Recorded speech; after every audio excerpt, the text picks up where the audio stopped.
CBS released their NFL head coach rankings for the 2022-2023 NFL seasons. I thought this was pretty interesting.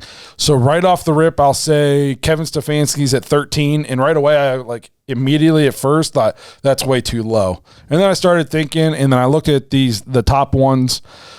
Andy Reid 1, Sean McVay 2, Belichick. I think Belichick at 3 is kind of surprising, honestly. Mike Tomlin at 4, Harbaugh at 5, Sean McDermott at 6, Matt LaFleur at 7, Pete Carroll at 8, Kyle Shanahan at 9, Mike Vrabel at 10, Doug Peterson at 11, Frank Reich at 12, and Kevin Stefanski at 13. If I'm going to argue anything for Stefanski, I'd move him above. I know this might sound bad, but Doug Peterson won the Super Bowl, so I understand he's up there, but man, he was pretty bad after that. That was one time. And he's coaching a pretty lowly team now. So he's with he's Jaguars, right? Yeah. Yeah. So we'll see how he does there. And I think Frank Reich is a good coach also. I do too. But I would probably he's also did a little with a lot. Mm-hmm. I feel like the Colts roster is pretty loaded. But I don't think, honestly, if we're going based on what they've done so far, I don't think 13 is a bad spot for Kevin Stefanski. No. Do I think he's a better head coach than 13th? 100%. But so far to this point in his career, he's had one good season, one bad season. I would say that 8-9 season, in year 2, that sucks. Yep. It's a losing record. Yeah. Unfortunately, even though we all know he's a good coach and we know what a lot of the problem was there. I think, are you guys surprised at all that Bill Belichick's at 3? No. As far as too high or too low? Too low. I mean, he's arguably the greatest football coach of all time. Yeah, honestly, there's an argument for him at 1. I guess. Definitely. Yeah. I guess to me, the biggest thing, what was the criteria? What was this based on? And it's just for this season.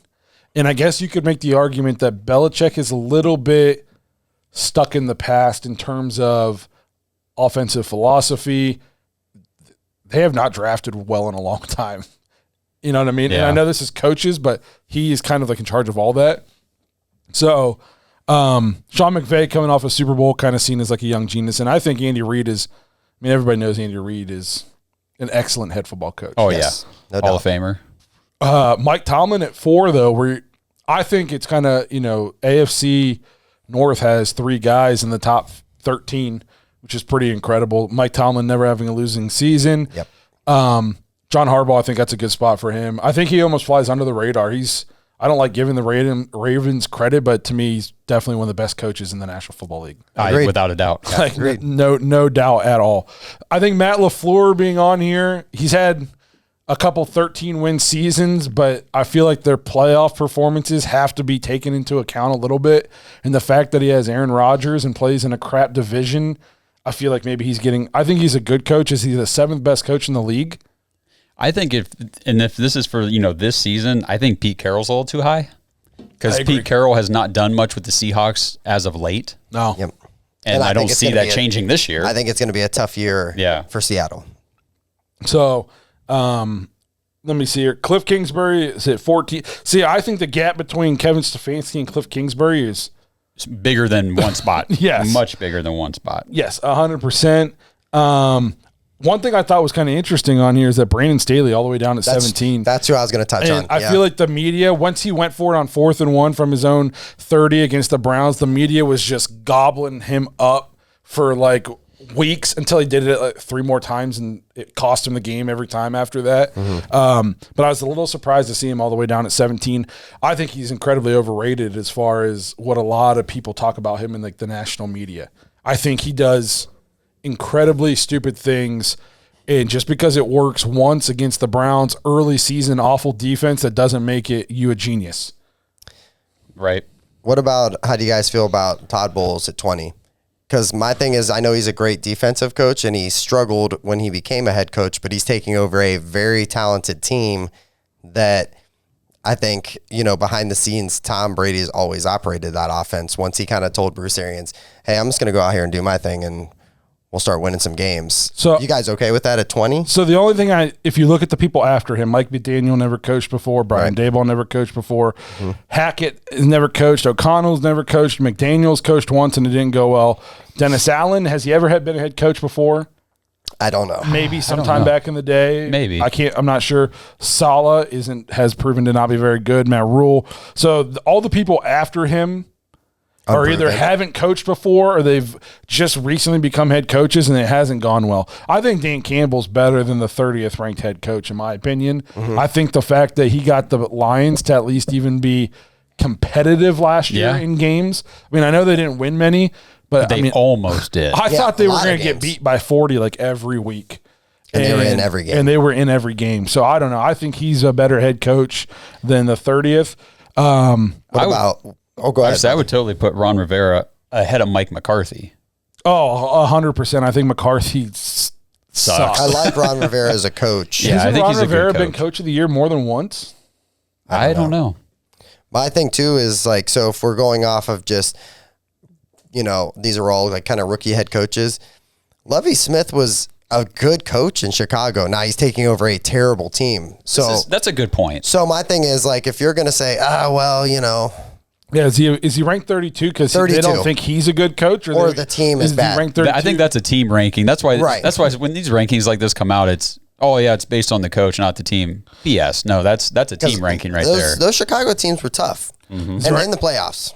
Is there anybody on this list that you think could take a big jump one way or the other this year? Like you think they're ranked really high, and then after this season they're going to plummet, or you think that they're ranked pretty low, then after this season, this ranking next year they're going to be higher? I know I got somebody. How about Vrabel at 10? I have concerns with Tennessee. As far as I think that, trading A.J. Brown was stupid. I don't understand that move. Not like they're saying Treylon Burks is going to be nice, but he's struggling in training camp because of injuries, right? And he has asthma. Can't even stay on the field. That's man. right. He can't even stay on the field. So my thing is, I think that their offense is going to become very predictable very quickly. And Derrick Henry is amazing, but when you give the ball to Derrick Henry every time and there's no other option, I just don't know. And their division is not great, but the Colts are going to be they're going to be a lot better. And I don't think there was a huge gap before. I know they finished first in the AFC last year, but I think the Colts are going to be pretty tough. I mean, they have Jonathan Taylor, Matt Ryan. We'll see what we get out of him. You know what I mean? I think it's a good spot for him. Mm-hmm. If I'm looking at this, if there's somebody I think at the end of this year they're going to be ranked higher, it would be Josh McDaniels. Or Staley. I could see Staley going up. I don't know. I just don't like the guy. But Josh McDaniels, I think, one, he's had a lot of time to learn since his first head coaching experience. Two, he's not going to be stuck with Tebow this time. And he's got Carr, Devontae Adams, Hunter Renfrow, Darren Waller. I mean, the Raiders have a chance to be pretty freaking decent this year. So I could see him taking a big jump in this ranking. You go, and then I got one more problem. Yeah, the guy that, he's smack dab right in the middle of the list, and I think based on how this season goes, he's either going to jump up a few spots or he's going to fall, and that's Nick Sirianni. Okay. In Philadelphia, because it's very fair. They've got him right in the middle. I know they made the playoffs last year. It was a team that when you watch them half the time, you thought, "There's no way this team can make the playoffs." Some of their games were so hard to watch. I know, but his success, just like any head coach, is going to be tied to his quarterback. So if Jalen Hurts takes a big step forward and can win some games this year and look really good, it could be a good season for the Eagles. They got A.J. Brown, like you just said. They've got a decent team put together there. But if Jalen Hurts does not take that next step and teams figure him out. Look at what Zach Taylor, look how his career has progressed based on what Joe Burrow's done for him. Yeah. And then the guy that I thought could be like a breakout, go up, and I know the division's tough, but what about Hackett? Denver could be very, very good. They also could be very bad. But I don't know. I trust in Russell Wilson. I think they'll either be very good or very middle of the road. Yeah. I don't know about bad. I've seen a lot of people are just down on them for some reason. Like Russell Wilson's not good or something. I disagree with that. I disagree with that strongly. Yeah. His promo videos might suck, but he's pretty good at football. Correct. So, no, that's a good one. We already touched on this guy, but I think Matt LaFleur could drop this season. We'll see what the Packers defense is really good, and they got Aaron Rodgers, but that's about it offensively. Yep. They have the Pete probably a Carroll bottom dropping too. 3 wide receiving core in the NFL. Mm-hmm. So for sure, yeah. So we'll see. He's going to have to get creative in the passing game. And it's easy to get creative when you got Aaron Rodgers at the quarterback position, but they're going to have to manufacture some people getting open because there's no good receivers on that team. You know, it's funny you say about getting creative because I was just looking at this list too and thinking about Doug Peterson down there in Jacksonville. And they paid probably more money than any other team this offseason for what to bring wide receiver free agents onto that team. And yet I still think they're going to have to get creative down there because they paid a bunch of guys like top 1 and 2 on wide receiver money on their team, but they don't have a legit 1 or 2 receiver on that team. You don't think Christian Kirk's?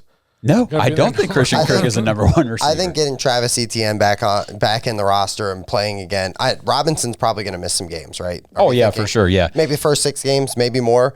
I think I've always liked Travis Etienne, and it's kind of disappointing that what happened last year with him. And then maybe it was a good thing because that team was extremely dysfunctional. But I could see them using him a lot, and maybe being like a little security dump off for Trevor Lawrence. Trevor Lawrence is going to have to make a jump this year. For sure. He sucked last year. He sucked bad. He sucked hard. All we heard about this guy for the last forever. The best ever in years. The next Andrew Luck or something. No, he was not. Not yet. That was bad. But are you guys okay then before we move on? Do you think 13 is a good spot for Stefanski? I'm fine with that spot. Yep. It's top half Middle of the league. league. Middle of the road. He's had, like you said, 1 good year, 1 bad year. I think it's a good spot. I think this year is a chance for him to take a big jump. So we'll see what happens. But again, I think he's a better coach than 13. I just think you have to take into account what you've done at some point. And when you're making a list, you got to fall somewhere. That's the thing. You can't just say, well, I think this guy's number 7 as well. No, you got to put him somewhere. Well, and the biggest thing, too, is I don't know if there's anybody who I'd put him over right now that's in front of him, at least based on what they've done so far. Right. So we'll see what happens this year. What's going on, Browns fans? The action never ends at DraftKings Sportsbook, especially this summer. With tons of ways to bet on all your favorite sports, you can fuel your fandom and feel the heat of the season like never before. Plus, right now, DraftKings Sportsbook is giving new customers a risk-free bet up to $1,000. It's a lot of dough. That's right. Make your first bet up to $1,000, and if it doesn't win, you'll get another shot to cash in. You can throw down on all the major action on baseball, golf, MMA, and more. Plus, with same-game parlays, spreads, money lines, over-unders, and props, your betting options never feel endless.